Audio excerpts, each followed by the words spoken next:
Maqaa gooftaa keenya Yesuus Kiristoosiin akkam jirtu. Nagaan Waaqayyo lafa jirtanitti isiniif haa ta'u.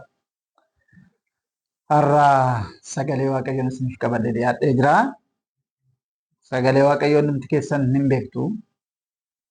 Kuni galaana keessaa waraabamee hin dhumne, maaddii irraa nyaatamee hin dhumne, jireenya kan of keessaa qabu sagalee guddaadha. Sagaleen kun sagalee Waaqayyooti. Waaqayyo sagalee isaa yommuu gara keenyatti ergu karaan itti yaada garaa isaa nuuf ittiin ibsu jalqaba keenya dhuma keenya kan keessatti arginu sagalee isaa kana. Sagalee jechuun waan laphee namaa keessa jiru, waan yaada namaa keessa jiru sana kan ittiin ibsatan jechuudha.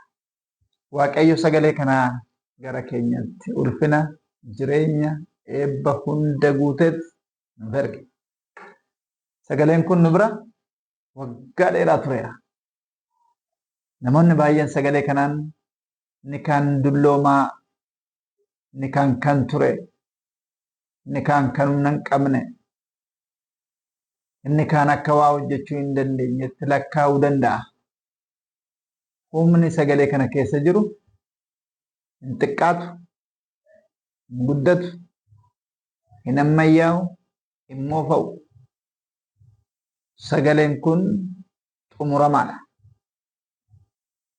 Waan goonu kana hundumaa sagalee kana irratti hojjenna malee kan sagalee kanaan alaa hojjennu hundinuu kan Waaqayyoon ta'u. Bakki sagaleen kun hin jirre immoo jireenyi hin jiru. Nuu gara fayyina kanaatti, gara ulfina kanaatti kan dhufne dhaga'uurraa jedha sagaleen Waaqayyo. Maal dhageenya? Gurra keenyaan kan dhageenya sagalee kana. Erga sagalee kana dhageenya booda gara jireenya kanaatti dhufna jechuudha. Sagaleen bakka hin jirre dukkanatu jira, dhokachuu jira, saamamuu jira, nyaatamuu jira.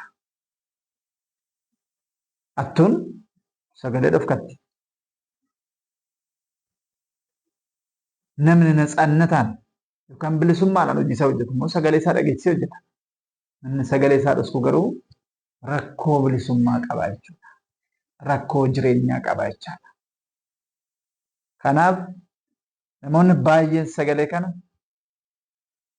akka moofaa gatii hin qabnetti, hafuurri Waaqayyoo immoo akka ho'aa amma dhufeetti humna sagalee kanaa xiqqeessuun, ayyaana sagalee kanaa xiqqeessuun, dandeettii sagalee kanaa xiqqeessuun, akkaataan itti isaan iddoo aarsaarra dhaabbatanii sagalee Waaqayyoo qabatanillee akkanatti caccabsuudhaan akka kabaja hin qabnetti laalu.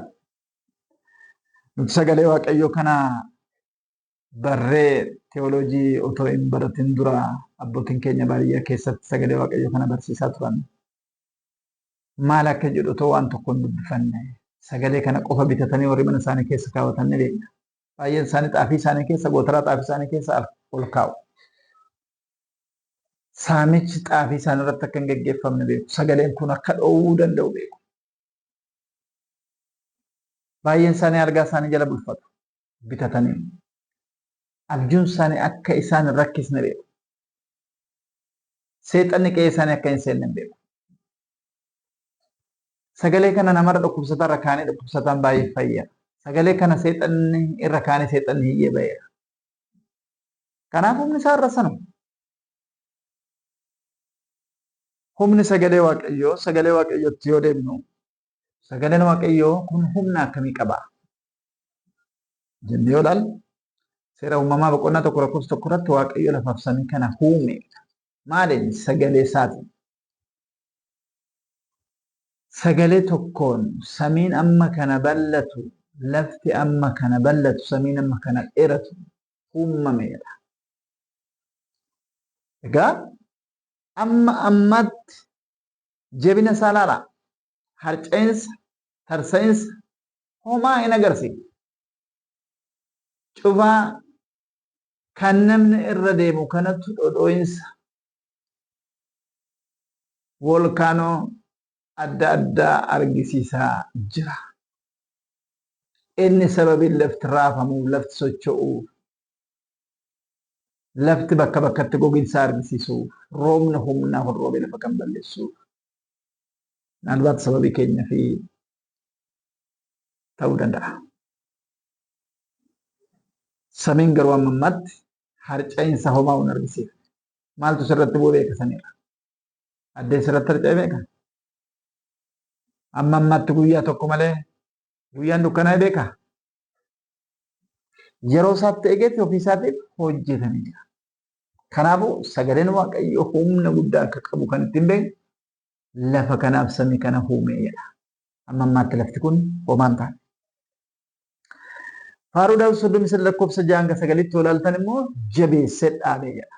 Sagalee isaatiin lafaaf samii kana jabeesse Waaqayyo. Sagaleen Waaqayyoo ammam akka lafa jabeessu, ammam akka samii jabeessu laata. Si nama dadhabaa kana Waaqayyo jabeessu. Sagaleen kun tuffatamuun isatti hin jiraatu. Sagalee kana xiqqeessuun nutti hin jiraatu. Ulfinni sagalee kanaa yeroo hundumaa jiraata. Wangeela Maatewos boqonnaa 4 lakkoofsa 4 irratti yoo ilaaltan sagaleen kun nama hin jiraachisaa jira. Namni biddeen bichaan hin jiraatu jedha. Maaliin malee?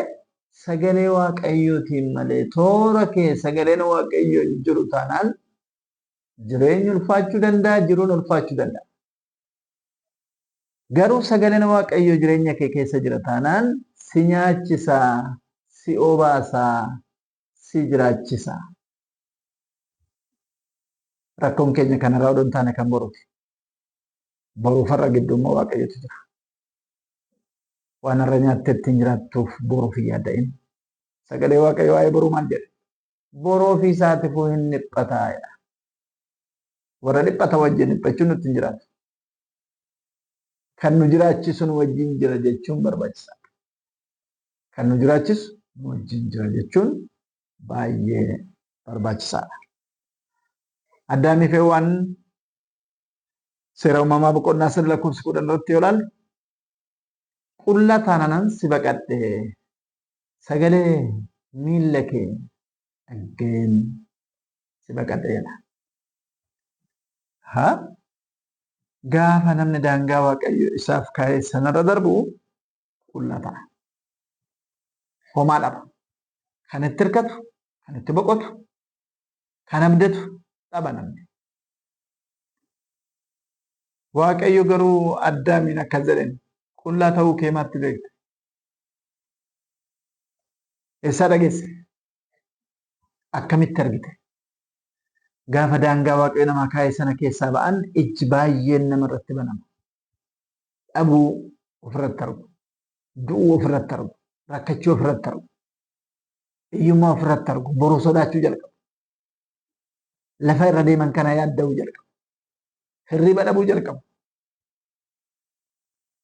Kanaaf Waaqayyo akkas jedhe Addaamitti qullummaa isaa sana isa inni baala marxifatee gannata keessa jiraatu sana bu'aa waan hin qabneef aduun yommuu ba'u irraa waan goggoguuf marxoon baalaa waan irraa harca'uuf gogaa jabaataa fidee ta'uu isa jedha. Furmaata qaba Waaqayyo. Sagaleen Waaqayyoo namaaf jireenya furmaatas. Kanaafuu sagaleen kun hin jiraachisaa jedha. Nama jiraachisa sagaleen Waaqayyoo. Obboleeyyan koo sagalee Waaqayyoo xiqqeessuudhaan wanta baay'eetu nu jala xiqqaate. Maaliif akka ulfina sagalee Waaqayyoo namoonni gadi hir'isaatii deeman yeroo tokko tokko taa'ee yommuu ilaalu jireenyaaf natti fakkaatu. Sagaleen Waaqayyoo ho'aa qorraan qaba. Wanti mana Waaqayyoo keessatti hojjennu hundinuu asuma keessatti xaafamee jira. Jireenyi sagalee kana keessa jira. Kanaafuu sagalee Waaqayyootiif ulfina kennuun barbaachisaadha. Inni kan biraa sagaleen Waaqayyoo inni lolaadhaa jedha. Meeshaa lolaati inni siidha.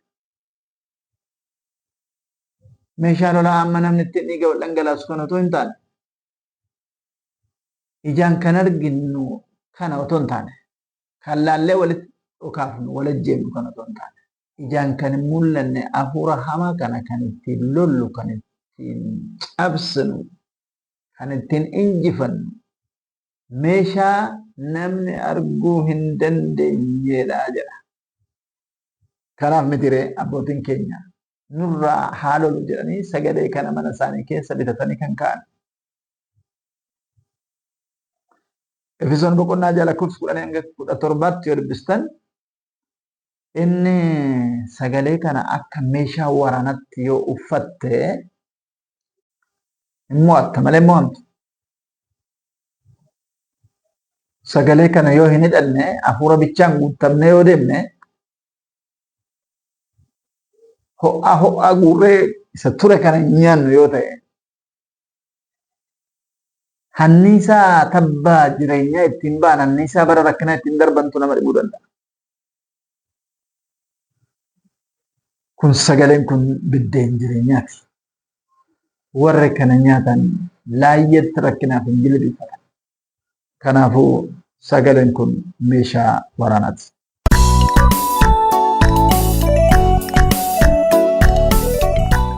Kana bichaa miti.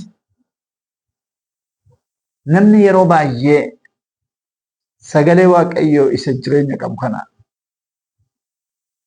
ulfina qabu kanaaf yoo jiraate jireenyi isa jalaa bitaa itti galu tokko hin jiru. Hunduu isaaf sirrata. Isa lallabuuf, isa baratuuf, isa daldaluuf, isa dafqaan buluuf, isa hojjetee buluuf, isa qotee buluuf, isa horsiisee buluuf, isa baadiyyaa buluuf, isa magaala buluuf. Kamiifuu dursi waan hundumaa kallattiin sagalee kana. Sagaleen kun hin jijjiiramu. Akka ittiin bultoo seera biyyaatti seerri heerri cuuffamee tumamee yeroo yeroon humni seera sirreessu sanatti hin sirratu. Homaatti hin dabalu. Homaa siraan irra kanuma caafamee jiru kanaan jiraan sagalee kana ga'a jedheet geessise. Sagaleen kun sirriidha sirreesse. Sagaleen kun jireenyadha jireenyatti kenna. Yeroo tokko waan as keessatti caafamee hin jirre afaan namootaa irratti ni argina. Harka namootaa irrattis ni argina. Waltajjii namootaa irratti ni argina. Mana amantaa baay'ee keessatti argina. Amma ammaatti dogoggora yoo ta'e malee sirriidha jechuu hin dandeenyu. Maalbaat sagalee kana keessatti wanta akka itti dabaluu akka hin dandeenyu, wanta akka sirreessuu akka hin dandeenyu. Dhuma sagalee kana irratti barreeffamee jira. Itti dabaluu yoo jettan egaa macaafa keenya kana fuula isaa kana maddii kanatti waraqaan duwwaa waan hafeef asirratti barreessaa itti dabala. Ofii keessanii. Inni kun garuu xumurameera. Kun qulqulluu sagalee Waaqayyooti.